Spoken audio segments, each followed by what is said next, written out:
Currency wars are triggered when some of the world's most powerful economies adopt drastic political measures to devalue their currency. This is to keep exchange rates as low as possible.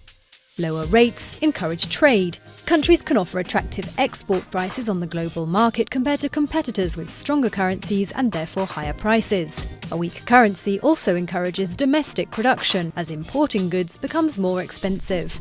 This helps protect local farmers and industrial producers from fierce competition abroad. But there are disadvantages. A monetary union with a weak currency can struggle in the face of soaring oil prices, for example. Over time, this can slow growth across member states. There's also increased risk of speculative bubbles, as freer cash flow encourages people to invest in riskier projects. The current currency battle is between the American dollar, Chinese yuan, and the euro. Other major players include the Japanese yen, British pound, and Swiss franc, or among emerging economies, the Brazilian real and Russian ruble.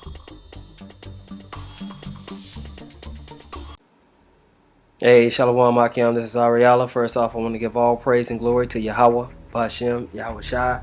Once again, I want to give all praise and glory to Yahweh, Ba'ashem, Yahweh Shai. I want to send double honors to the apostles and elders of Great Millstone. I want to send much peace, love, and salutations to Yakim out there pushing the truth and sincerity. This algorithm we're going to talk about is going to be World War III algorithm, currency/trade war.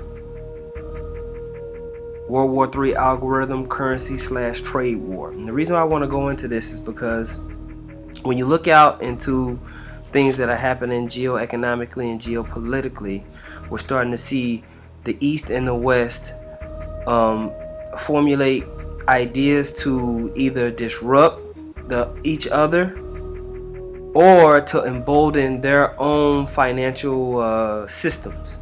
Okay, China and Russia are establishing their own banks. They're establishing their own vehicles of trade and means of trade outside of the dollar. And the U.S. and the West are trying to secure positions that they already hold in Europe and in the Middle East, and trying to get all these other nations locked into a system that they cannot get out of, man. All right. And so even back in history, you always had these issues. If you brothers watched the previous algorithm preview video that I did, I talked about how trade war and currency wars were even in the scriptures, and how controlling certain regions and how things are traded are very, very important to rulership and dominance in the planet Earth. Okay. So I want to read this scripture real quick, and then I want to get into this article, Lord willing. This is edifying, man. And if you haven't watched that video, the algorithm video preview that I did, please go watch that.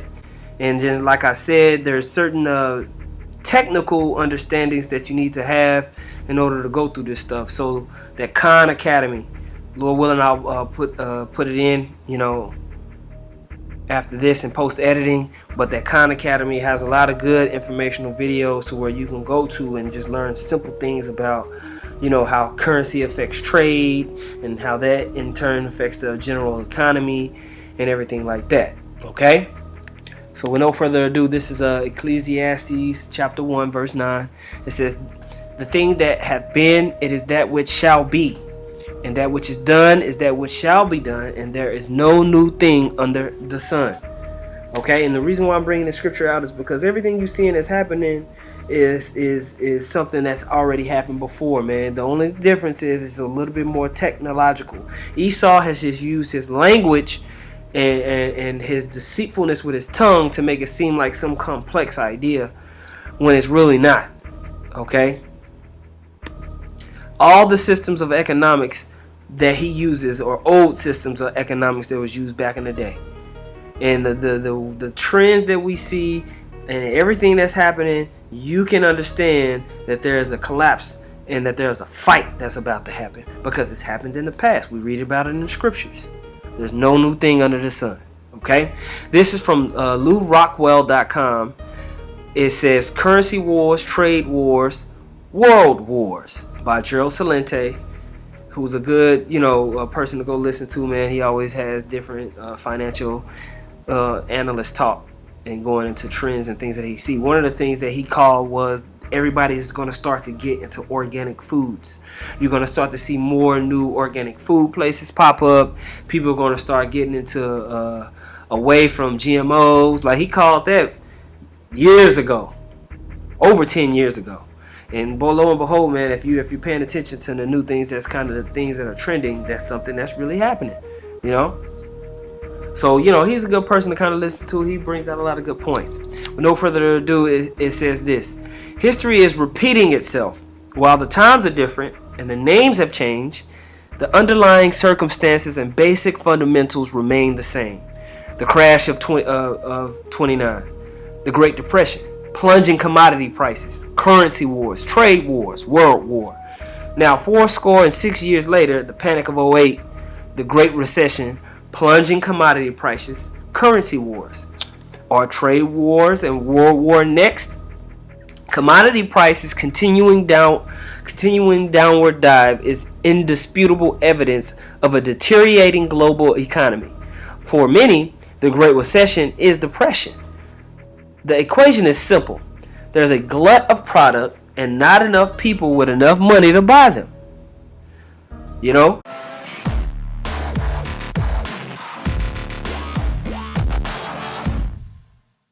Now joining us now is Gerald Celente. Gerald is a trends forecaster since the 1980s. He's been accurately teaching people how to survive, how to prepare, and how to prevail. His organization is Trends Research Institute. You can find that at trendsresearch.com. He publishes Trends Journal as well. Joining us now is Gerald Celente. Of course, the markets were amazed to see what China had done, but Gerald wasn't. We talked back in the turn of the year as to what he thought would happen. I remember, Gerald, you holding up newspapers and saying, look at what they're not showing in the Wall Street papers and the U.S. papers, but look at what they're showing in China, a massively overvalued real estate market at the time. And of course, this move in currency is trying to pump some life into the market that the central controllers haven't been able to do in China. Yes, and it's not going to work. The big fiction out there is that when currencies devalue, then you can sell your products overseas for more money. What they're not putting together is the reason is people have no money to buy these products, and you have an oversupply of commodities. That's why you see all these commodities crashing. So what happened last week? China announced its exports were down over 8%, and they've been down all year long. So now they're devaluing their currency, hoping that they could export more. Will they? A little bit, but that's not going to solve the problem because you have commodities crashing around the world. You look at the Bloomberg Commodity Index, David, it's back down to 2002 levels. Let's go back to 2002. The criminal in chief, the guy that started the war in Iraq, weapons of mass destruction and ties to Al-Qaeda. People forget this. His popularity rating was crashing just days before 9/11. You can look it up. Yeah. Just gotten elected several months earlier. We were in a recession. After 9/11, go to Disneyland, go buy stuff, boost the economy, 46-year low interest rates. Okay, go back to that low level. That's where commodity prices are because there's a global slowdown. Now, China absorbs some 50%, for example, of the raw materials such as coal, iron ore, copper. You look at iron ore prices, you go back to 2011, it was $191 a metric ton. Now it's floating around at $50. Copper at 6-year lows, one after another. So what they're doing in China, and their imports are down as well, so that people in China aren't buying more. So now what they're trying to do with lowering their interest rate, their yuan value, is to export more. Now, you read all of the headlines from yesterday's newspapers. Surprise, it was a surprise, it was a surprise. It was no surprise. And when you look out and you see the issues going on with China, and even now with retail sales, brothers are bringing out how retail sales are down, how Sears is closing up all these shops, Macy's is closing up all these shops. Where do you think they get their products from? They get their products from China. You're buying Chinese products 95% of the time. So with people not buying this stuff, that is not only hurting the retail stores, it's also hurting the manufacturers, which China is the #1 manufacturer across the world. For example, the issues that's going on in Brazil. Probably China buys a lot of their iron ore. If they're not making as much stuff, they're not going to buy as much iron ore. Right? So the iron ore markets in Brazil are suffering. Gas prices are going up. Their currency is going down. They can buy less gas. So they're suffering on the petroleum costs. So what happens? The trucks stop moving. Well, the plummeting prices of oil and other commodities, along with sluggish demand, is proving almost too much to bear for many countries. Brazil is one of them, where the lack of cash is forcing some cities to cancel annual carnivals and celebrations. Paula Cabral reports. Carnival season is approaching. But Brazilians are in no mood for parades.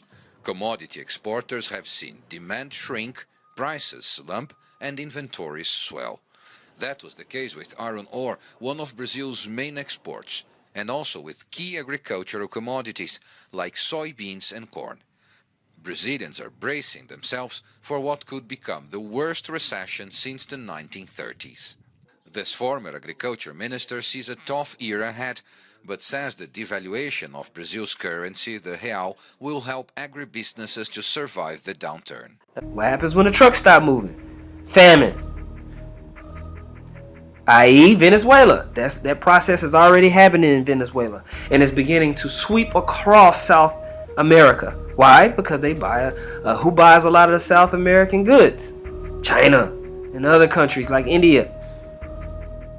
Okay? Russia. So as the global downturn begins to get bigger and bigger and bigger, we're going to see more and more of these little, baby nations crumble. Okay? That's what's happening. All right? And now people are trying to position themselves because you got people talking about trade wars by putting tariffs on these other nations. We'll talk about that in just a second. Okay? Let's keep reading this article. Right here it says, and today, just as it was prior to World War II, when countries were denounced for devaluing their currencies to gain competitive export advantage, world reaction to China's recent yuan devaluation continues to intensify. Trends are born. They grow, mature, reach old age, and die. As evidenced by Ben Bernanke's appearance before the U.S. Congress in 2011, the war of words against China is a trend in progress. Okay? So here it talks about Bernanke criticizes China over currency. The chairman of the U.S. Federal Reserve has accused China of damaging prospects for a global economic recovery through its deliberate intervention in the currency market to hold down the value of the renminbi, which is the Chinese currency. Speaking just hours after the Chinese government sharply criticized a U.S. congressional bill that would punish Beijing for allegedly currency manipulation, Ben Bernanke told a congressional committee that an undervalued renminbi was preventing the rebalancing of global demand towards emerging market economies. Right now, our concern is that the Chinese currency policy is blocking what might be a more normal recovery process in the global economy, he said. Now, going back up to it, he says the undervalued renminbi was preventing the rebalancing of global demand towards emerging market economies. Meaning that when China makes its currency devalue, that makes their goods cheaper to nations that are outside China. They can buy more goods from China because it's cheaper. Right? So China you got 1,000 shoes on the store. Right? In the store. You sell 500 of them hoes. You like, damn, we need to sell 500 more. Let's make these shoes cheaper. Right? So the other countries that are selling shoes are like, fuck. No one's buying it from their markets, these other emerging economies, market economies. Okay? So it's causing strain all across the markets because they devalued their currency. Okay? You see this happening everywhere.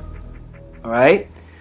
Yes, you know what I always say, and you're seeing it now. You have a currency war going on. Currency wars, and why are they lowering their currencies? As I said earlier, because they want to do more trade. Currency wars, trade wars, world wars. All you have to do is go back to World War II. Exactly. It's very clear. And in looking at the commodities and the currencies, let's put it together. Again, we just put out a trend alert today. And we said it was no surprise about the Chinese devaluation, and a new surprise is coming. And the new surprise, David, is get ready for a global equities meltdown. You look what happened in the markets. They were way down today. Right at the end, man, they pop them back up. Look what happened when gold went down several weeks ago. It began in China. Yeah, you know, the ones that are rigging the Shanghai index, or they rigged the Shanghai gold index, gold fund too.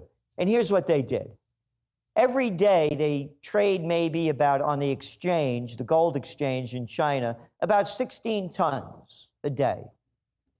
All of a sudden, the Japanese market was closed that day, so that was the only major Asian market open. Within 2 minutes, they dumped 33 tons of gold on the market. I'm not making this up, not a conspiracy theory, it's a fact. The governments are doing everything they can to keep this phony Ponzi scheme going by pumping in cheap dough, shorting gold, and trying to make it look like their currencies are worth more than the digital paper they're not printed on. So we're looking at, as we state in this, and we lay out all the facts, you have a currency crisis and you have commodities plunging. How could anybody not see this? So they're coming out with this story now. Oh, we have to get some inflation. What are you talking about? The reason they got deflation is because prices are going down because there's more supply than demand. The jobs stink. You know the numbers. You guys write them. Now, we're going to continue reading. Right now, our concern is that the Chinese currency policy is blocking what might be a more normal recovery process in the global economy, he said. It is to some extent hurting the recovery. All right. Trade wars. The day before Bernanke's accusation, the U.S. Senate voted overwhelmingly to open debate on a bill to impose tariffs on imports from countries that with undervalued currencies. In response to the bill, the Chinese government warned that if passed, the legislation would lead to a trade war. Now, for 4 years, now some 4 years later, and with scores of currencies substantially devalued, we forecast growing political pressure on nations to raise tariffs and or impose import quotas. So basically what this saying is, if you put a tariff on our goods to make our goods more expensive in the market, we're going to do the same thing to you. Okay? So that'll make the people who buy goods in our country want to buy somewhere else. That's called trade wars, man. And that always tends to lead towards world war.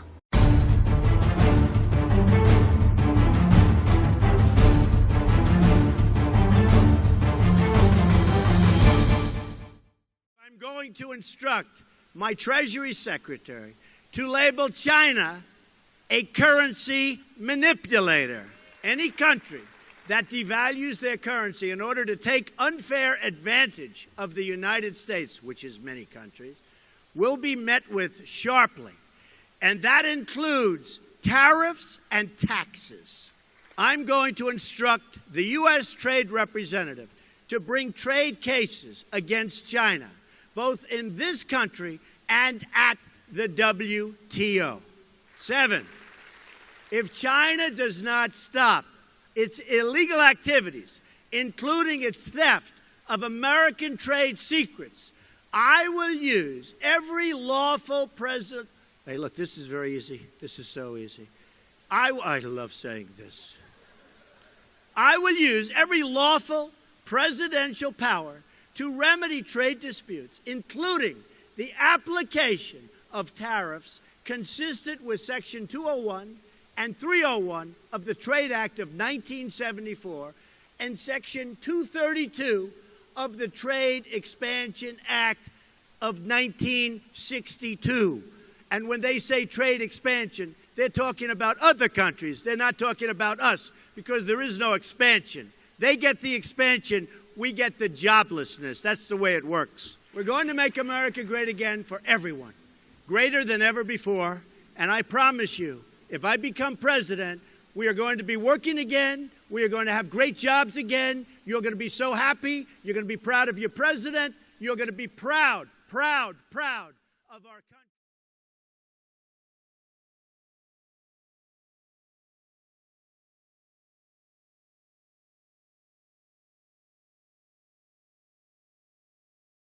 Welcome back, and the gang is all here. And I want to go to Jim first, because, Jim, you were on Maria this morning, and you said Donald Trump will make America bankrupt. Take a listen. Donald Trump might win, but he will lead to bankruptcy and war. How is he going to, what's he going to do, invade Nabisco in Mexico? Because they put their plan in Mexico, send tanks to Mexico? I mean, come on, this will be a disaster. The things he says he would do. All right, I mean, Donald Trump says we should just have fair trade. Ford shouldn't take American jobs and take them to Mexico. Nabisco shouldn't do the same thing. That seems like common sense to most people. You think it equates to war and bankruptcy? Well, what I said was Mr. Trump's policies would lead to bankruptcy for America. He's talking about trade war. He's talking about making people who have our money bring it back to the country. How are you going to do that? You're going to invade Korea and say you got to bring the money back. You're going to invade Japan and say you got to bring your money back. Isn't there a way to put in economic policies so that gets that money to shift around a little bit? Or that's called trade war, Charles. Come on. How are you going to do that? So in other words, the deals that the relationships that we have with the countries that we do trade with, a lot of them that have all kinds of things that impose obstacles to American companies from doing business in their countries, but it's easier for them to do business here. Can't we level that playing field? So you're going to say to the Japanese, we're not going to do business with you anymore? You're going to say to the Koreans, we're not going to do business with you anymore? You're going to say to the Germans, we're not going to do business with you anymore?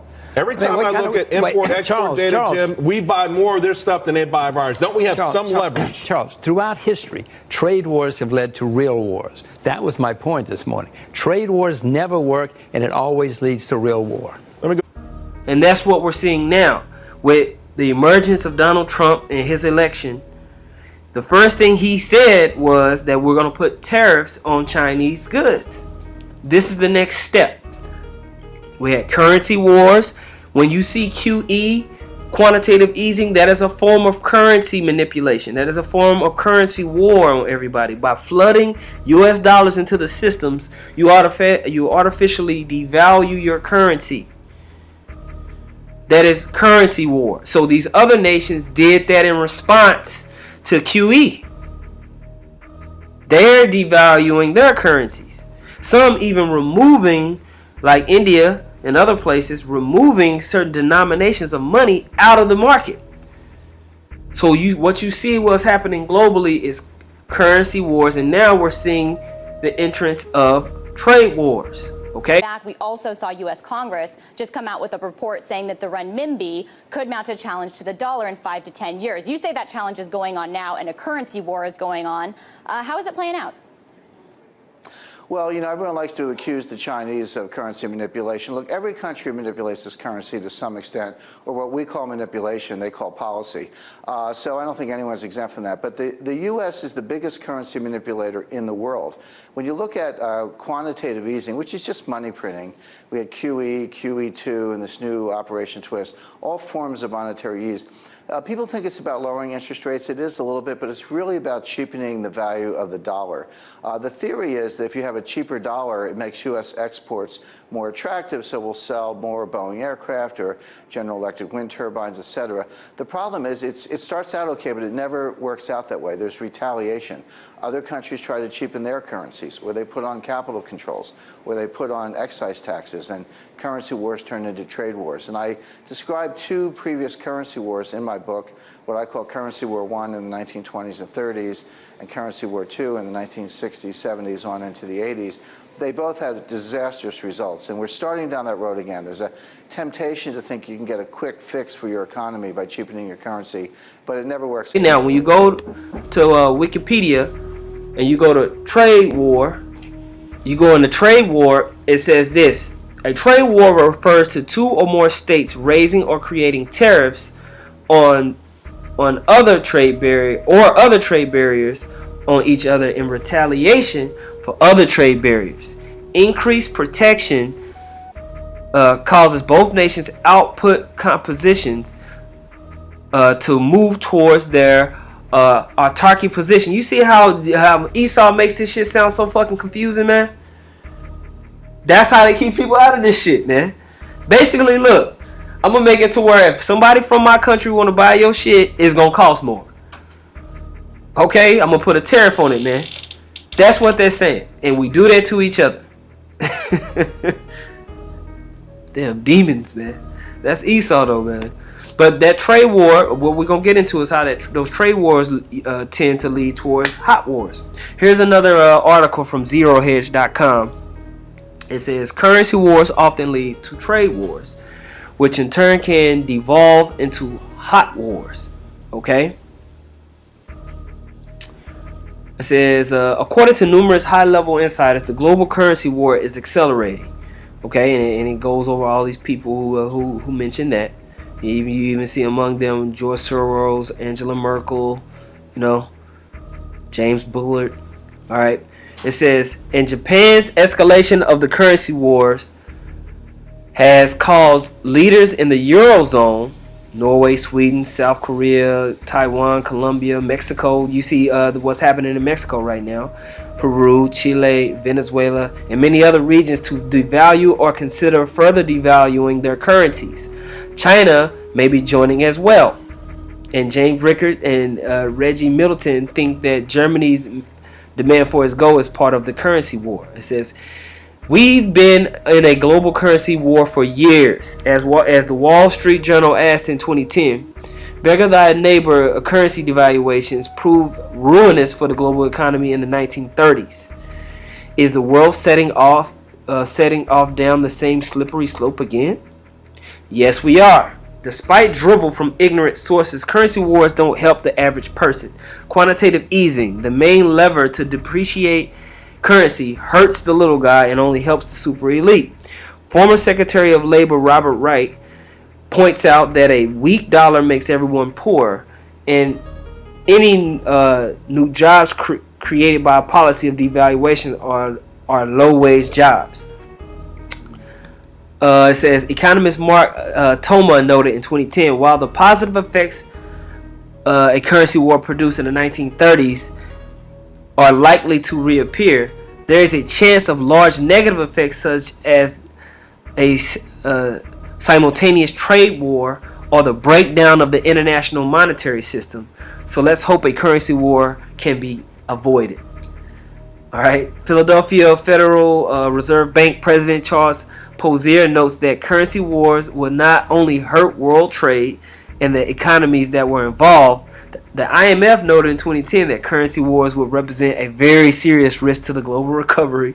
See, they just naming all these people, man. When you go down here, this is what Paul Krugman said about trade wars. He said, it is widely accepted that currency wars can lead to trade wars. As Time notes, a competitive devaluation game can turn into a trade war. Thereby losing countries start slapping tariffs on imports and exports to punish countries deemed to be manipulating their currencies. Trade wars, of course, make stuff more expensive for everyone, and that's just about the last thing global consumers, increasingly squeezed by rising unemployment and inflation, need. Okay? Indeed, there are signs that currency war-induced trade wars are already starting. And see this, hot wars. Brazilian President-elect Roosevelt said in 2010, the last time there was a series of competitive devaluation, it ended in World War II. Billionaire investor Jim Rogers says, trade wars always lead to wars. Top trend forecaster Gerald Salente said for years that currency wars turn into trade wars, which in turn lead to hot wars. Alright, then it talks about Jim Rickards, which I'll put in some clips of Jim Rickards. He likes to go into, he actually wrote a book called Currency War. Alright, and if you listen to his more recent interviews on YouTube, man, he's telling you, look, man, things are getting ready to get hot. These currency wars are turning into trade wars, man. All right, and that's what President Trump is screaming. And so what you see happening geopolitically all around the world is all these other nations getting prepared for that shit. They getting prepared. You don't be surprised if you got the German elections are coming up, you got the French elections are coming up. Don't be surprised if there is some type of terrorist attack, somebody assassinated at those elections, man. Whether they be pro-Russian, so-called pro-Russian candidate, a so-called pro-globalist candidate, in order to maneuver these countries into a hot war. Okay? When you read down, it says, indeed, trade wars have been leading to hot wars for thousands of years. Ain't nothing new under the sun, Akian. For example, the war between Rome and Carthage leading to elephants in the mountains surrounding Rome essentially started as a trade war. Indeed, the top economic forecasters predicting war, the American policy of using the military to contain China's growing economic influence, and the U.S. considering economic rivalry to be a basis for war, the global currency and trade wars are creating a tinderbox. And so you see that same example. That's why you see China establishing something called the New Silk Road, where they're putting in these high power trains that can go all across, from basically move across China all the way through Europe at high speeds, and then they have a maritime route that's taken by the sea, and they're calling it the New Silk Road, man. In February 2016, the first Silk Road train arrived in Iran after making a nearly 6,000-mile trip, taking just 2 weeks. This route is the start of what many are calling the New Silk Road, modeled after ancient trade roads which allowed the East and West to connect in the BC era. The new pathway is expected to revolutionize China as well as other countries along the way. So, what exactly is the New Silk Road? Well, to get a sense of where we are today, let's look at the original Silk Road. For a long period of time, there were localized kingdoms and empires spanning the globe. But the region between China and Western Asia and Europe is not very hospitable, and crossing it back in 200 BC would have been incredibly dangerous. As a result, while trade did occur, it was much more regional, and long-distance trade routes were rare. But when the West encountered Chinese silk, demand for it outweighed the danger. The huge demand led to an entire network of trade routes crisscrossing Central Asia. Although many other goods found their way along this road, it was named after its most lucrative good, silk. Most importantly for human civilization, the increased trade led to culture sharing between the East and the West. Religions, philosophies, and even diseases made their way from one region of the world to the other. And while the original Silk Road was a political and economic explosion, the new Silk Road promises to change the face of Asia. It's being hailed as the signature foreign policy initiative of Chinese President Xi Jinping, and could be the largest economic undertaking since the Marshall Plan post-World War II. In fact, many are saying that the road would be China's answer to the US's Trans-Pacific Partnership, which presently excludes China and Russia and seeks to streamline global trade. First and foremost, the new trade routes will make it easier for China to trade with former Soviet states, which have seen a sharp rise in trade since the USSR's collapse. The plan to build more roads, railways, ports, and other transit infrastructure is being called the One Belt, One Road Plan. This is comprised of two routes: a land road running from East Asia into Western Europe, and a maritime route stretching to Southeast Asia, South Asia, and Africa by sea. Along the way, these routes will pass through as many as 60 countries and regions, covering half of the world's entire GDP. Just the China-Pakistan corridor alone is expected to cost $46 billion. And while the total cost for the project is unknown, analysts expect the road to bring in an additional $2.5 trillion of trade to China in the next decade. This long reach across Asia will serve to boost economic prosperity, but perhaps more importantly, give China greater control over its neighbors. Some strategists in Beijing have also suggested that an increase in economic stability may undermine the appeal of radical Islam in the region, particularly in countries like Pakistan and Afghanistan, as well as violent autonomous states like Xinjiang. With trade agreements like the TPP threatening China's influence in the global economy, the new Silk Road is likely China's best bet at keeping trade supremacy, as well as exerting further control over Asia. In any case, China is about to own a huge number of infrastructure projects in a diversity of regional countries. That alone puts them in a risky, yet incredibly strong bargaining position with the rest of the world. And if you study the history of the Silk Road, man, there was a lot of battles and ancient wars based over these trade routes. All right, because these trade routes, that's the first thing you cut off on the nation whenever you get ready to attack them, man. That's what they did to Jerusalem. Whenever they was coming in during the time of 70 AD, they cut off the trade routes that was feeding Jerusalem and was starving the people out. Well, it's the same thing now, man. If you can control how these people are eating and getting their food, if a nigga can't eat, he gonna fight. Trust, believe. Okay? And it's coming down to that globally. That's how we know we're diving into World War III. It's an inevitability. It has to happen. There is no choice. The system that has been created is a system of consumption, of eating, of take. Once you've taken somebody's goodies and everything they got, they're going to either assimilate, take the mark of the beast, or they're going to fight.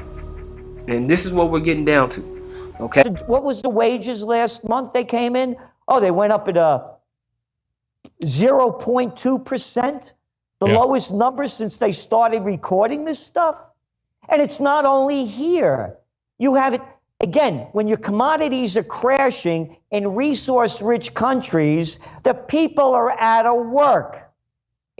So what they're leading us to, again, currency wars. You're hearing little Chucky Schumer all of a sudden shooting off his fat little mouth over here in New York about how we got to do something about the Chinese devaluing their currency, and this isn't the way you do things. Who are these people, these hypocrites that come up with BS like too big to fail? You little son of a gun. How about quantitative easing, Charlie, that you gave all the big companies this cheap dough to do mergers and acquisitions that are now at levels, historic highs, reaching levels beyond 2007, Charlie, and you're yelling about the Chinese? Charlie, oh, I forgot the cheap dough that you can now buy back stocks from these big companies so they boost their stocks and the big cats make more dough, Charlie. So now they're yelling at China. So this is what you're seeing coming together here. Currency wars, trade wars, world wars.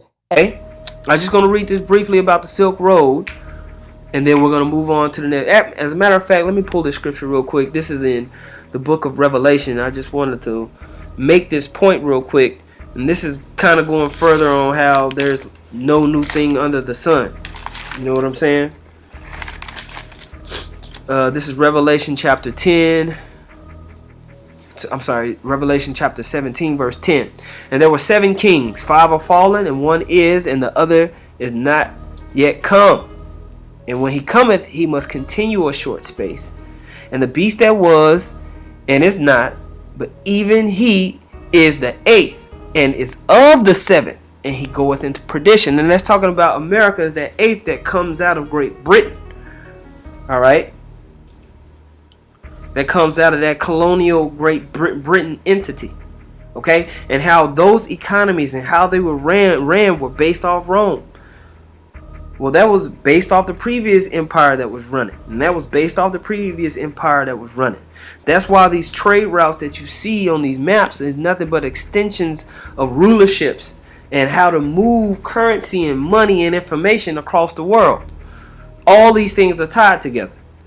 Okay? And this 8th kingdom is tied to all the other ancient kingdoms, the wicked kingdoms, man. Which goes back to really Rome, man. All its philosophies and doctrines. And that's that beast system. And it's going to go into perdition. How? By thermonuclear destruction. That's what's being prepared, man. That woe. Alright? Revelation chapter 11, verse 14. The second woe is past, and behold, the third woe cometh. Quickly. It don't just cometh, it cometh quickly. And that's what we see tumbling and tumbling. This actual empire is not a long rulership. This actually is a very short rulership. All right. When you look in the scriptures and go into forever, that's at least 1,000 years. You know what I'm saying? So if you got a rulership of 200 something years, that was a baby rulership, man. This place is gonna go down, man. And these woes have came quick. World War I, World War II, World War III. It didn't take no time for these nations to be banging up against each other, man. But this last war is gonna culminate into ultimate destruction. Okay. Let's read this real quick just for information's sake. Silk Road. The Silk Road, and this is actually a pretty good website to go to, ancient.eu. You Akyam, go here, man. You just find little factoids and tidbits about ancient history, man. They got the maps and everything for you, timelines, so you can just get everything together, especially as you're reading through the scriptures. The Silk Road was a network of trade routes formerly established during the Han Dynasty of China, which linked the regions of the ancient world in commerce.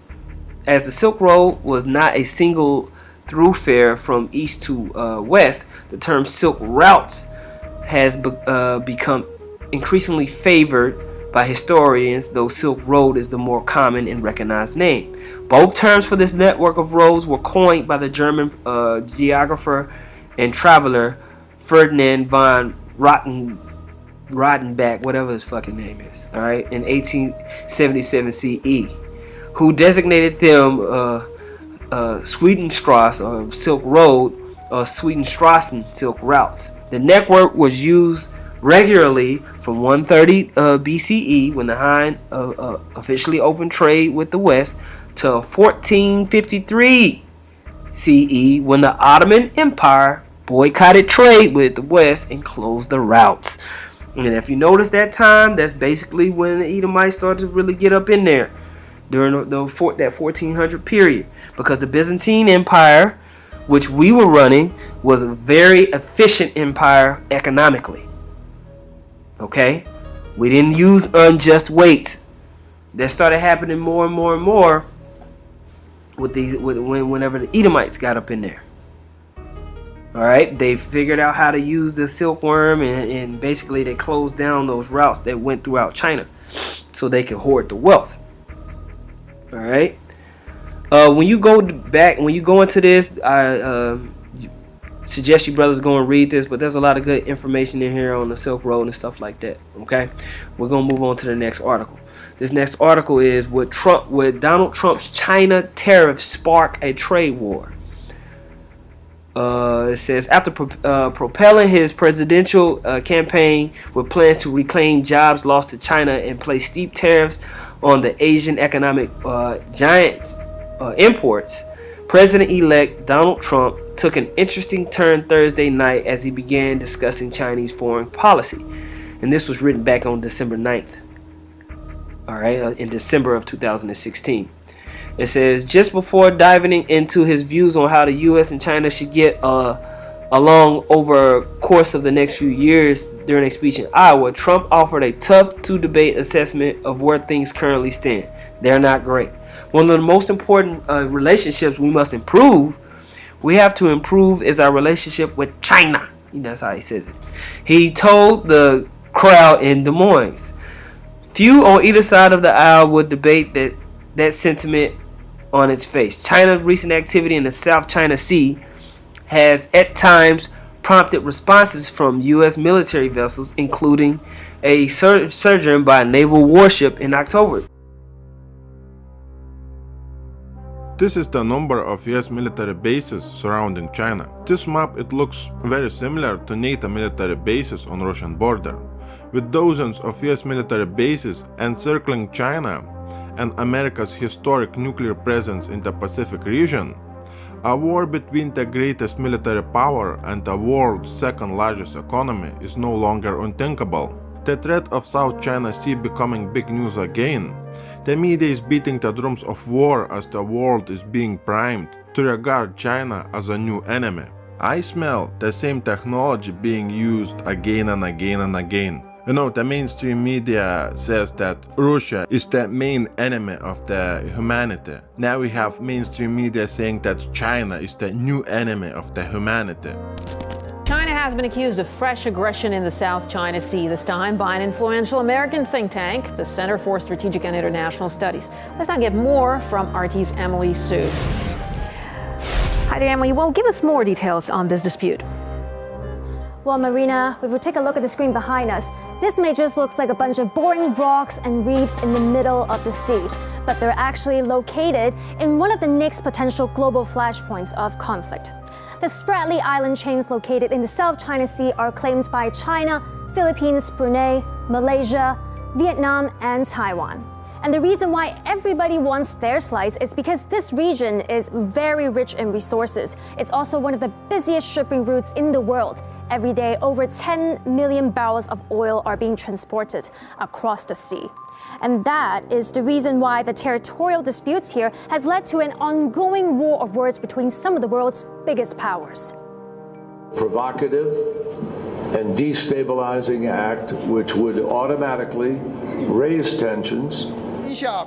We don't stir up trouble, but we're not afraid of trouble. China will not swallow a bitter pill and will never allow our sovereignty and secure rights to be infringed. The South China Sea dispute worsened over the past 2 months after an international court at The Hague rejected China's territorial claims in the South China Sea and ruled in favor of the Philippines. Now, this looks like a dispute between China and the Philippines, but the country that's really pulling the strings behind the scenes is miles and miles and miles away, the United States. Not only is the U.S. a treaty ally with the Philippines, it has long stressed on the importance to maintain a military presence in the region as part of its pivot to Asia strategy. It is a legally binding tribunal decision, and our expectation was before it was made and is now after it's made that all claimants are going to abide by it. Of these satellite images purporting to show an increasing Chinese military buildup on the Spratly Islands. At the same time, another U.S. media outlet has accused China of launching a stealth invasion in the region after China deployed hundreds of vessels to patrol the Senkaku Islands or the Diaoyu Islands, which is claimed by China and Japan. So essentially what we're seeing here is the U.S. constantly accusing China of increasing military tensions in the region when they're the ones who's interfering with territorial disputes literally 8,000 miles away. And if you've been noticing that, Lord, when I put a clip in there, man, you know, China's doing military drills. They're establishing those islands. And when you study the history of the Silk Roads and basically how Japan teamed up with Great Britain to take down the Chinese, the first thing they did was go up in them islands, man, and stop them seaport trades, cut their ass off. So China's got their military in those islands, and they letting America know, look, you ain't running up in here, bruh. No chance. So the U.S. is taking reconnaissance, doing what they need to do to see Chinese responses so that they can make countermeasures on attack. That's what's happening. It's all war games out there. Okay? So when you hear about this in the news, these drills, that drill, they did this, they flew in this airspace, they trying to get a response from these other nations so they can get reconnaissance and see how they move. Okay? They ain't stupid. It says, and while the two countries haven't come to blows by any means, America's presence in the region undoubtedly has rattled those in Chinese President Xi Jinping administration. On the economic front, aside from Trump's accusation of Chinese currency manipulation, the Commerce Department earlier this year slapped certain Chinese steel imports with significantly higher tariffs, accusing the country's steel makers of importing product into the U.S. at an unfair price. A snafu involving President Barack Obama at a Chinese airport, meanwhile, raised more than a few eyebrows in September after Air Force One touched down in China's Hangzhou region for the year's Group of 20 summit meeting. A set of stairs that would have allowed the president to disembark normally was nowhere to be found. The scenario was widely interpreted as a Chinese snub of the U.S. president, though the reality seems to point more to chaotic confusion than intentional slight. Okay? I'm gonna skip down. It says, but then Trump continued, the nation of China is responsible for almost half of America's trade deficit, he said.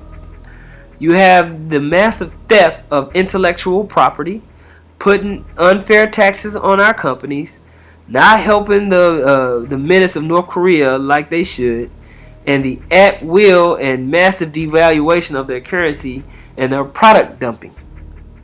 Other than that, they've been wonderful, right?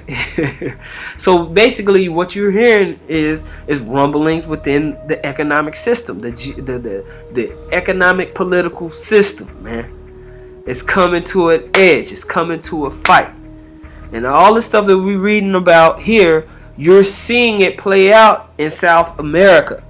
You're seeing it play out in Central America. These places are chief places of commodities. Wood, grains, fruit, steels, copper. All that comes from those regions. So meanwhile they fighting geopolitically, these nations are having famines and shit. Okay? And it's going to get worse until a world war. Somebody's going to want to be King Dingaling. Alright? When we skip down, it says Trump China related proposals, particularly his calls to slap fees on China imports, have already engendered skepticism. Steep tariffs, some analysts say, ultimately could end up hurting the economies of both the U.S. and China. If he starts throwing around trade barriers to China and Mexico, they're going to retaliate. And that's not a good outcome at all, says John Canale, chief economic strategist at LPL Financial. Mr. Trump could fulfill some of his campaign promises on trade or on immigration, but those same policies are likely to hurt businesses, both small and large, in the long run. Let me see.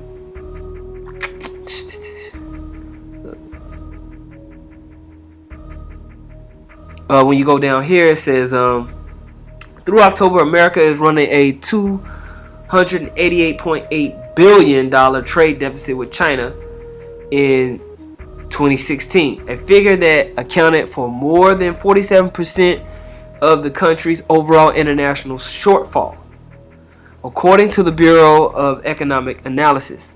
Driving that gap, China is far and away the biggest importer of goods to the U.S. Though it's worth noting it was also the third largest buyer of American-made products last year, behind Canada and Mexico. See? So the biggest buyer, one of the top buyers, can put tariffs on your shit, and that will hurt your economy bad, man. Because Chinese buyers are not going to be buying the stuff from America. Their software, iPhones and shit, whatever. They ain't going to be buying it. They'll get it from somewhere else. That's going to hurt the U.S. economy, man. That's going to lead to war.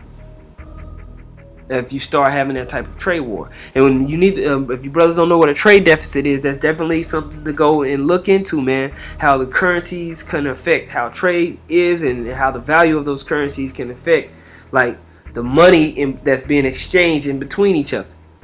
And once if that deficit gets out of whack, it can really throw the markets into a tailspin. Okay? And that's what we see happening, man. Alright, so I'm gonna move. This is a good article, man. I'm gonna put it in the discussion section, man. I advise you brothers to read it, because it just gives you more little insight on the back and forth that's happening geopolitically. Alright, and it's a backdrop to what you read in the scriptures. You get a good idea of what you read in the scriptures, like when it says here in Zephaniah 1:11, "How ye inhabitants of Maktesh, for all the merchant people are cut down, and all that bear silver are cut off." So you be like, okay, how you inhabitants of Maktesh? Where was Maktesh? You go to Maktesh. It says, Maktesh, a quarter of Jerusalem, so named. It is supposed on an account of the configuration of the ground associated with, and then it quotes the scripture, with the fish gate in Manesh, or second quarter. Most authorities think it was in the northern part of the city, and many consider that the name was derived from the hollowed out form of that part of the Tyropeon, just north of the walls. It says, where foreign merchants congregated. All right. It says, others that suggest a hollow farther west, now occupied by the Maristan and the three long bazaars. Okay, what I'm pointing out here is where foreign merchants congregated. So it was a financial center. It was a financial center. It was a hub. All right, of commerce. So when you read here in the scripture, and it says, "How ye inhabitants of Maktesh, for the merchant people are cut down. All they that bear silver are cut off." Man, you're seeing the financial centers. What is a financial center? Let's get that on Wikipedia. A financial center is a location that is home to a cluster of nationally or internationally significant financial services providers such as banks, investment managers, or stock exchanges. A prominent financial center can be described as an international financial center or global financial center, and is often also a global city. So right here in Jerusalem, in the part of Jerusalem, you had Maktesh, and it was a financial center. And these people were going to howl because it was going to get cut off. War is coming. All that shit's going to stop. That's what's happening. All right. Regional and national financial centers interact with these leading centers and may act as business feeders or provide local access to them. An offshore financial center is typically a smaller, lower tax, more lightly regulated jurisdiction that primarily serves non-residents, like Sweden. In a number of large cities, the name International Financial Center is given a skyscraper located in business districts. For example, the landmark International Financial Center, Hong Kong, China. All right. So these things are going to be happening in the markets before war comes. Because look, when you read the next verse here in Zephaniah 1 and 12, and it shall come to pass in that time that I will search Jerusalem with candles and punish the men that are settled on their lees, that say in their heart, the Lord will not do good, neither will he do evil. It's going to go how it's been going. Therefore their good shall become a booty, and their houses a desolation. They shall also build houses, but not inhabit them. And they shall plant vineyards, but not drink the wine thereof. The great day of the Lord is near. It is near and hasteth greatly. Even the voice of the day of the Lord. The mighty shall cry there bitterly. All right. That day is a day of wrath, a day of trouble and distress, a day of wasteness and desolation, a day of darkness and gloominess, a day of clouds and thick darkness. All right, because war is going to be happening, man. All your shit's going to be taken. That's what's going to happen, man. That's what's being ushered in. But these global elites think they're going to win out of it, but it's not going to be the global elites. It's going to be the chosen, the elect of the nation of Israel.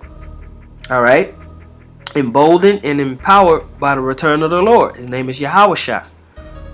All right, that's what's coming. That's what we see happening.